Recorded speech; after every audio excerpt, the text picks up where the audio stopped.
मैं आज खास आपको बुलाया था क्योंकि जितने भी टिकट के एस्पिरेंट्स हैं, यानी जो टिकट चाहते हैं, मैं चाहता था कि आप सब आए। मैं सिर्फ आपसे मुख्तसर 2-3 बातें करना चाहता था। सबसे पहले अगर आप सारे बैठ जाए ना, वो पीछे देख लेंगे, वो बाहर देख लेंगे, बैठ जाए, बैठ जाए। जिनके घुटने कमजोर हैं वो पीछे जाके खड़े हो सकते हैं।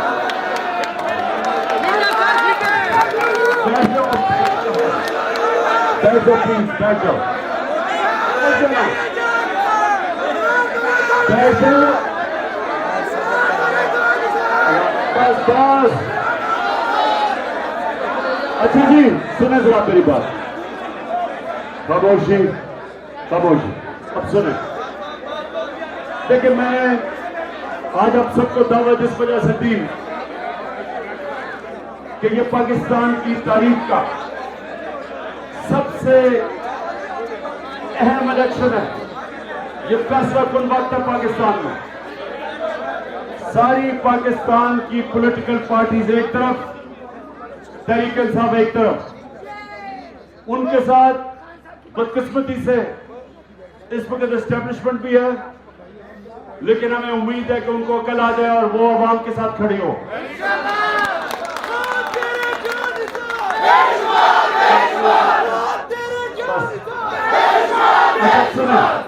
सुने, देखिए, मैं आपको सबसे पहले एक बात कहना चाहता हूं कि मैं ये चाहता हूं कि जो भी मेरी तहरीक इंसाफ के टिकट के लिए जो भी ख्वाहिश रखते हैं, मैं सिर्फ आपकी थोड़ी सी सोच बदलना चाहता हूं। मैं ये नहीं चाहता कि जिस तरह इस मुल्क की 70 साल तारीख में जब भी जो ज्यादातर 95% लोग इलेक्शन वो लड़ने आते हैं जो ये समझते हैं कि एमपी या एमएनए बन के उनके में कोई इज्जत का इजाफा हो जाएगा, वो शायद पैसे ज्यादा बना लें, उनका अपने हल्के में टैका हो जाएगा, डीसी भी बात सुनेगा, थानेदार भी सुनेगा, या पटवारी भी सुनेगा। यानी छोटी छोटी ख्वाहिशें हैं, बड़ी सोच नहीं है। इस वजह से हमारा मुल्क का यह हाल है कि अगर जो इलेक्शन जीत के असेंबली में बैठता है उसको पाकिस्तान की फिक्र ही नहीं है। सिर्फ उसका एक मकसद है कि मेरे लिए क्या है, क्या मैं अपने हल्के में अपने काम करवा सकता हूं, जायज और नाजायज, क्या मुखालफिन के खिलाफ पर्चे करवा सकता हूं। यानी हमारी सियासत वहां आके रुक जाती है। वो समझते नहीं है कि सियासतदान सारी दुनिया में एक तरफ गालियां निकालते हैं लोग, और दूसरी तरफ सारे अल्लाह के पैगंबर लीडर थे। सियासत इबादत भी बन जाती है। जब आप असेंबली में आके आपको अगर लोग इलेक्ट करते हैं, जब आपको टिकट मिल जाता है, तो आपको एक लीडर बनने का मौका मिल जाता है। आप फिर जाके अपने हल्के के लोगों को साथ मिला के, उनके काम करके, उनकी दुआएं लेके आपको मौका मिलता है ऊपर जाने का। लेकिन अगर आपका मकसद सिर्फ ये है, ये जो सारे बैठे हुए हैं जिनको गालियां पड़ती हैं, जो इलेक्शन से भाग रहे हैं, उनका सिर्फ मकसद ये है कि मैं इक़्तिदार में आके अपने लिए जात के लिए क्या कर सकता हूं। पैसा चोरी करके मुल्क से बाहर को बड़े बड़े मालात खरीद लिए, लोगों से झूठ बोला, अवाम में आते हुए डरते हैं, इलेक्शन से वो भाग रहे हैं। चाहते हैं किसी तरह एस्टेब्लिशमेंट मिलके इलेक्शन में एक बददियानतदार इलेक्शन कमीशन को साथ मिला के इलेक्शन जीत जाएं ताकि फिर से लूटमार करें। लोग इनको बुरा भला कहते हैं, गालियां मिलती हैं, बदवाएं लोग देते हैं। इतने पैसा इकट्ठा करके लंदन में भी सारा वक्त नीचे लोग गालियां निकाल रहे होते हैं। जिल्लत अल्लाह की तरफ से आती है। ये जिल्लत चाहे जितना मर्जी पैसा खर्च करे किसी को बुरा भला कहने के लिए, कोई इंसान दूसरे इंसान को जलील नहीं कर सकता। ये अल्लाह की तरफ से जिल्लत आती है। इंसान अपने अमाल की वजह से जलील होता है। जितनी इन्होंने किरदार कुशी की है मेरे ऊपर, इस मुल्क की तारीख में शायद ही किसी के ऊपर ये किया हो, उसके ऊपर किताब लिखवा दी हो पैसे दे के, गंद उछाला हो, हर रोज कोई नया।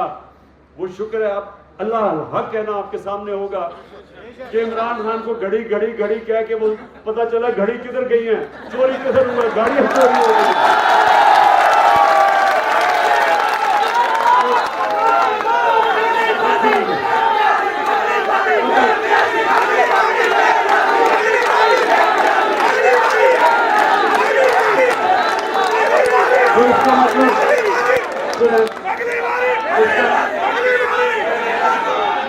तो इसका मतलब इसका मतलब ये कि कोई भी इंसान आपको जलील नहीं कर सकता।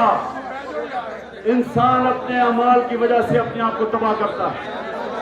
तो इसलिए मैं आप सबको एक पहले बात करना चाहता हूं कि आपने अगर पाकिस्तान को इस दलदल से निकालना है तो जब भी अल्लाह आपको मौका देगा, जिन जिन को मौका देगा, आपने इस बार एक नई सोच लेके आनी है। यानी बड़ा इंसान, सुने, बड़ा इंसान वो है जिसकी बड़ी सोच है। आज आपके मुल्क में सबसे बड़ा लीडर कौन है? कायदे आजम। और क्यों है?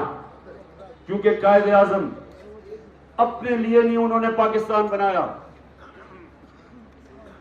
जब उनको पता था कि वो कैंसर से मर रहे हैं, अपने डॉक्टर को किसी को बताने नहीं दिया कि शायद अगर दुश्मनों को पता चल जाए तो वो डिले कर दे और शायद पाकिस्तान ना बने। ये कमिटमेंट थी। बीमार थे, मीटिंग में बैठते थे, पता नहीं चलने देते थे, क्योंकि अपने लिए नहीं कर रहे थे। इसलिए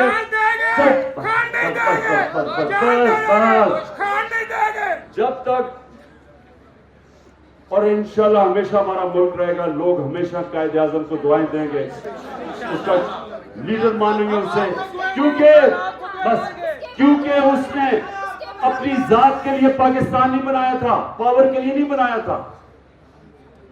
गांधी और नेहरू ने उसको हिंदुस्तान की वजारत उस्मा की ऑफर कर दी थी। ये समझे, जिस तरह हमारे नबी सल्लल्लाहु अलैहि वसल्लम को उन्होंने कहा चांद, जब उन्होंने कहा ना कि हम सब कुछ देना चाहते हैं, उन्होंने कहा चांद एक हाथ में और सूरज एक हाथ में, तब भी मैं नहीं अपने मौकफ से पीछे हटूंगा। उसी तरह कायदे आजम ने, उन्होंने कहा हम कभी पाकिस्तान के से पीछे नहीं हटेंगे, और इसीलिए आज तक हम उनसे प्यार करते हैं। नेल्सन मंडेला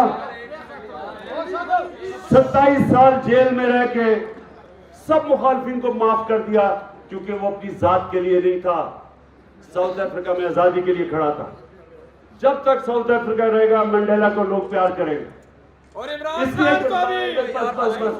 इसलिए मैं आप सबको, देखें, आप सब जब टिकट मांगते हैं, आप लीडर बनना चाहते हैं, असल में ये आप कह रहे हैं कि हम अपने हल्के का लीडर बनना चाहते हैं, तो लीडर की सोच रखे। पहले सोच उस दुनिया के लीडर की समझे जिससे ना कभी आया ना कभी आ सकता। जब उन्होंने आखिरी खुतबा दिया तो ये जरा सुने, आखिर में उन्होंने जब खुतबा खत्म किया तो उन्होंने, लाख लोग खड़े थे, उन्होंने पूछा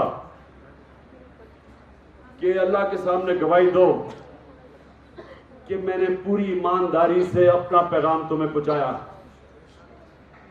तो जैसे जैसे आवाज पीछे, क्योंकि पहला रो, फिर 10 रो, फिर आगे पीछे, आहिस्ता, तब तो लाउड स्पीकर नहीं थे, आहिस्ता आहिस्ता जब आवाज पीछे गई तो एक पूरा शोर उठना शुरू हुआ। सारे लोगों ने कहा, हाँ नबी सल्लल्लाहु अलैहि वसल्लम, दयानतदारी से आपने अल्लाह का पैगाम दिया, हम गवाही देते हैं। और उसके बाद सारा मजमा रोना शुरू हो गया। क्यों? क्योंकि सबको पता था कि वो अपनी ताकत की तो अरूज पे थे, लेकिन उनका जो आखिरी खुतबा था, उन्होंने कहा मैंने अपना दीन मुकम्मल कर दिया।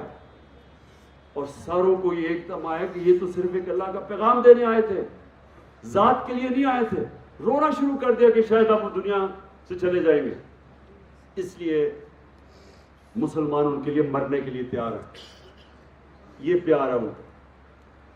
और वो अल्लाह हमें हुक्म करता है कि उनकी सुन्नत पे चलो, और उनकी सुन्नत ये है जो उनके बड़े बड़े आशिक नबी दासत हजरत दाता साहब, मियां मीर, बुल्ले शाह, बाबा फरीद, ये सारे आशिक रसूल थे। आज इनके उर्स के ऊपर लाखों लोग क्यों जाते हैं? क्योंकि वो भी इंसानियत के लिए आए थे, तो जात के लिए नहीं आए थे। तो जो सियासतदान है, जब वो इंसानियत की खिदमत करता है, वो इबादत में चली जाती है। जब वो जात के ऊपर आता है, वो नवाज शरीफ वज़ीरदारी बन जाता है, लोग गालियां निकालते हैं, देते हैं। तो आपने अच्छा, मैं आपको ये वादा, क्योंकि मैं अल्लाह से ज्यादा मुझे खौफ है, मैंने इस बार सारे टिकट आपको मैंने देने हैं।